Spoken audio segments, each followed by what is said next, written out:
जय श्री राधे कृष्णा। दोस्तों, हर हर महादेव। आप सभी के जीवन में भगवान श्री हरि विष्णु और भगवान महादेव की कृपा हमेशा बनी रहे। आप सभी को भाद्रपद मास के पूर्णिमा व्रत की हार्दिक शुभकामनाएं। इस वीडियो में आज मैं आपको पूर्णिमा व्रत की कथा का श्रवण कराने जा रही हूँ। दोस्तों, पूर्णिमा तिथि का हिंदू धर्म में विशेष महत्व है। इसे धनदायक और संतानदायक व्रत माना गया है।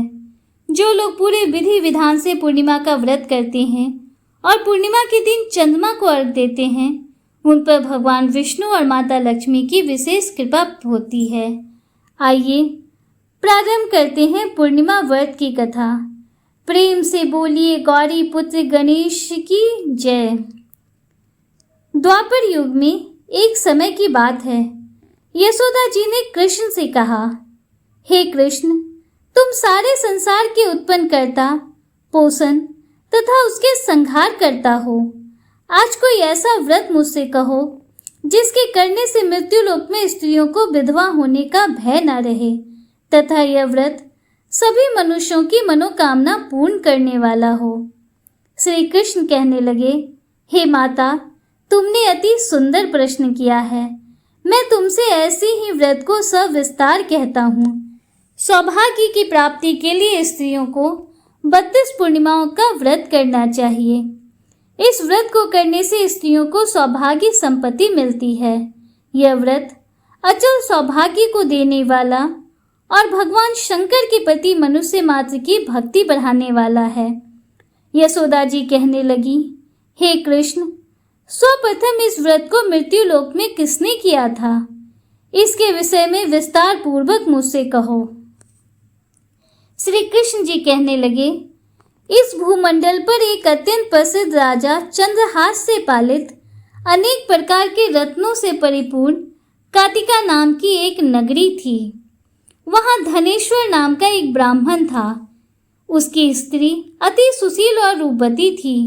दोनों ही उस नगरी में बड़े प्रेम से रहते थे। घर में धन्य धान आदि की कोई कमी नहीं थी, किंतु उनको एक बहुत बड़ा दुख था। उनकी कोई संतान नहीं थी, जिस वजह से वो दोनों बहुत दुखी रहते थे। एक दिन एक बड़ा तपस्वी योगी उस नगरी में आया। वह योगी बाकी सभी घरों से भिक्षा मांगकर भोजन किया करता था, लेकिन उस ब्राह्मण के घर से उसने कभी भिक्षा नहीं मांगी। एक दिन योगी गंगा किनारे भिक्षा मांगकर प्रेम पूर्वक खा रहा था, तो धनेश्वर ने योगी को यह करते देख लिया। धनेश्वर योगी से बोले, आप सभी घरों से भिक्षा लेते हैं, परंतु मेरे घर की भिक्षा कभी भी नहीं लेते। इसका कारण क्या है? योगी कहने लगा कि हमारा धर्म हमें इस बात की आज्ञा नहीं देता, क्योंकि अभी आप गृहस्थ जीवन में एक सुख से वंचित हैं। आपके घर संतान होने पर मैं आपके घर से भी भिक्षा स्वीकार कर लूँगा। उन्होंने कहा कि जिसकी संतान नहीं है, उनके घर से भिक्षा लेने पर मेरे पतित हो जाने का भय है। धनेश्वर यह सब बात सुनकर बहुत दुखी हुआ और हाथ जोड़कर योगी के पैरों पर गिर पड़ा तथा दुखी मन से कहने लगा कि आप ही मुझे संतान प्राप्ति का कोई उपाय बताइए। आप सर्वज्ञ हैं, मुझ पर अवश्य ही यह कृपा कीजिए। धन की मेरे घर में कोई कमी नहीं है, लेकिन मैं संतान न होने के कारण अत्यंत दुखी हूँ। आप मेरे इस दुख का हरण कीजिए। यह सुनकर योगी कहने लगे, तुम देवी चंडी की आराधना करो। घर पहुंचकर उन्होंने यह सारी बात अपनी पत्नी को बताई और खुद वन में चले गए। वन में पहुंचकर उन्होंने चंडी की आराधना की और उपवास किया। देवी चंडी ने 16 दिनों बाद उसको सपने में आकर दर्शन दिए और कहा, हे धनेश्वर, जा तेरे पुत्र होगा, लेकिन उसकी आयु सिर्फ 16 वर्ष होगी। 16 वर्ष की आयु में ही उसकी मृत्यु हो जाएगी।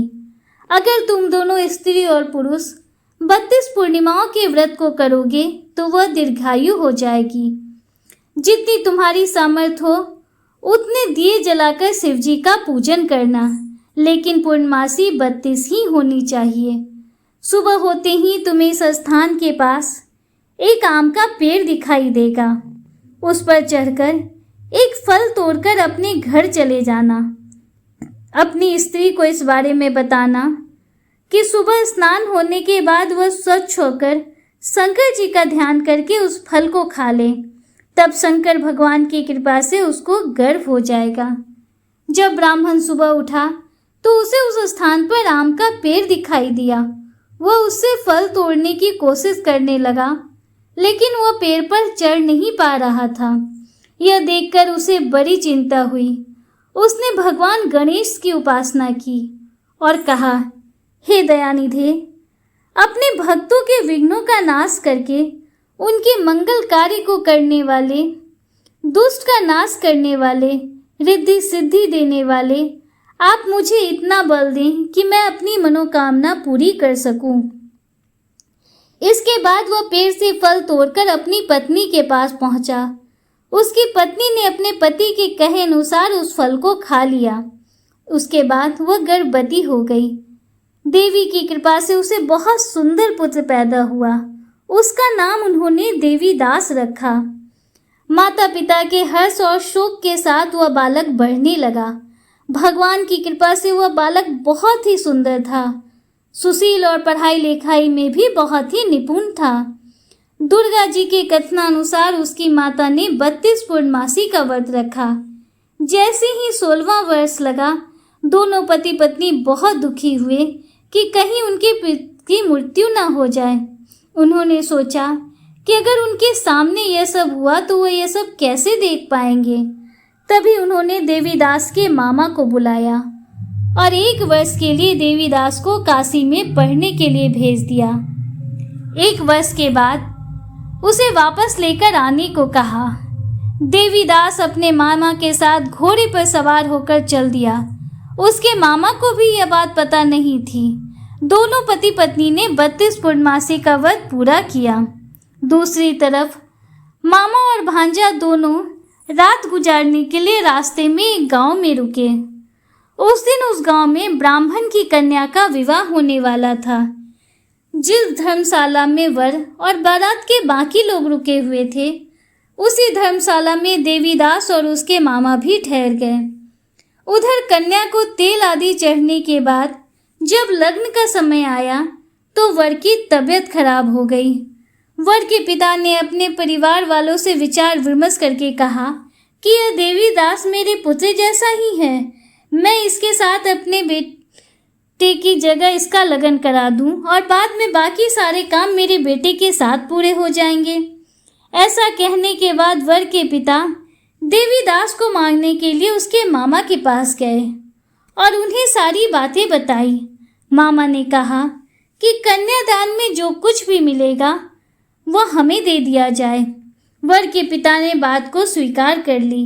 इसके बाद देवीदास का विवाह कन्या के साथ संपन्न हो गया। इसके बाद वह अपनी पत्नी के साथ भोजन करने लगा और मन में विचार करने लगा कि न जाने ये किसकी पत्नी होगी। यह सोचकर उसकी आंखों में आंसू आ गए। तब वधू ने पूछा, क्या बात है, आप उदास क्यों हैं? तब उसने सारी बातें अपनी पत्नी को बता दी। तब कन्या कहने लगी, यह ब्रह्म विवाद के विपरीत है। आप ही मेरे पति हैं, मैं आप ही की पत्नी रहूंगी, किसी अन्य की कभी नहीं।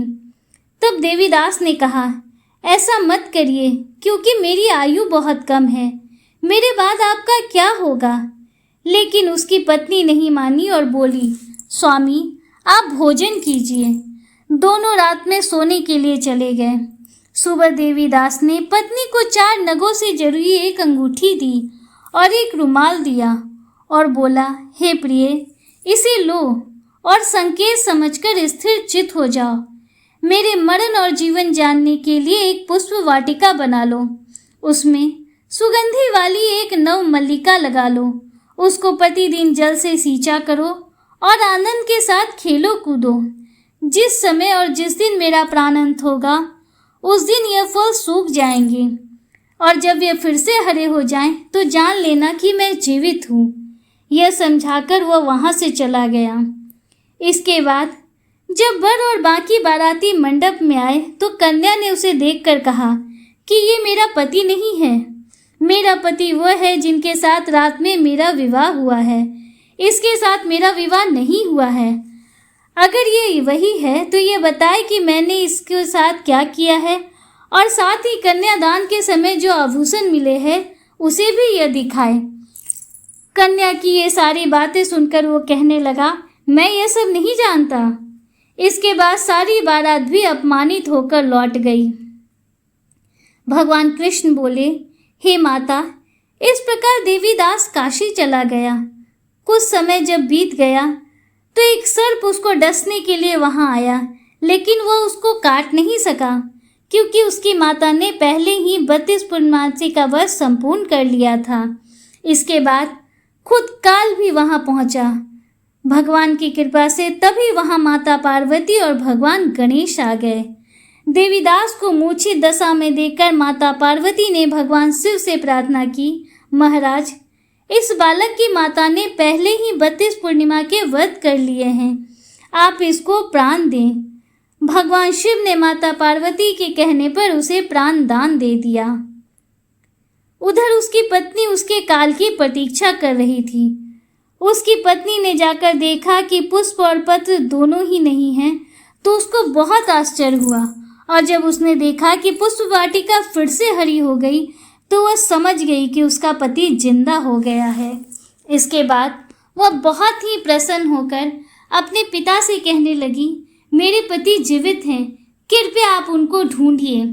जब 16वां वर्ष व्यतीत हो गया तो देवीदास भी अपने मामा के साथ काशी से चल दिया।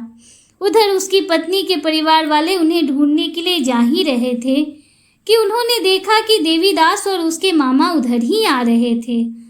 उसको देखकर उनके ससुर बहुत प्रसन्न हुए और उसे अपने घर ले आए। वहां सारा नगर इकट्ठा हो गया और कन्या ने भी अपने पति को पहचान लिया। देवीदास ने इसके बाद अपनी पत्नी और मामा को साथ लेकर अपने नगर को प्रस्थान किया। उसके ससुर ने उसे बहुत सा धन दहेज भी साथ में दिया। जब वो अपने घर की तरफ जा रहा था तो उसके माता पिता को लोगों ने खबर कर दी, तुम्हारा पुत्र देवीदास अपनी पत्नी और मामा के साथ आ रहा है। ऐसा समाचार सुनकर पहले तो उन्हें विश्वास नहीं हुआ, लेकिन जब देवीदास आया और उसने अपने माता पिता के पैर छुए तो देवीदास के माता पिता ने उनका माथा चूमा और दोनों को अपने सीने से लगा लिया। दोनों के आने की खुशी में धनेश्वर ने बहुत सा धन दान दक्षिणा ब्राह्मणों को दी। श्री कृष्ण जी कहने लगे, इस तरह धनेश्वर को 32 पूर्णिमा के व्रत के प्रभाव से संतान की प्राप्ति हुई। जो स्त्रियां इस व्रत को करती हैं वो जन्म जन्मांतरों तक वैधव्य का दुख नहीं भोगती और सदैव सौभाग्यवती रहती हैं। यह मेरा वचन है। यह व्रत संतान देने वाला और सभी मनोकामनाओं को पूरा करने वाला है। प्रेम से बोलिए भगवान श्री हरि विष्णु की जय। दोस्तों, उम्मीद करती हूँ कि भाद्रपद मास के पूर्णिमा व्रत की कथा आपको पसंद आई होगी और वीडियो आपको अच्छा लगा होगा। अगर वीडियो आपको अच्छा लगा है तो वीडियो को लाइक कीजिए, दूसरों के साथ शेयर कीजिए, कमेंट में हर हर महादेव, जय श्री राधे कृष्णा जरूर लिखिए। अगर आप हमारे चैनल पर पहली बार आए हैं तो चैनल को सब्सक्राइब कीजिए, बेल आइकन जरूर प्रेस कीजिए जिससे आगे भी आपको ऐसी ही रोचक जानकारियाँ मिलती रहें। मिलते हैं आपसे अगले वीडियो में, तब तक के लिए हर हर महादेव, जय श्री राधे कृष्णा, राधे राधे।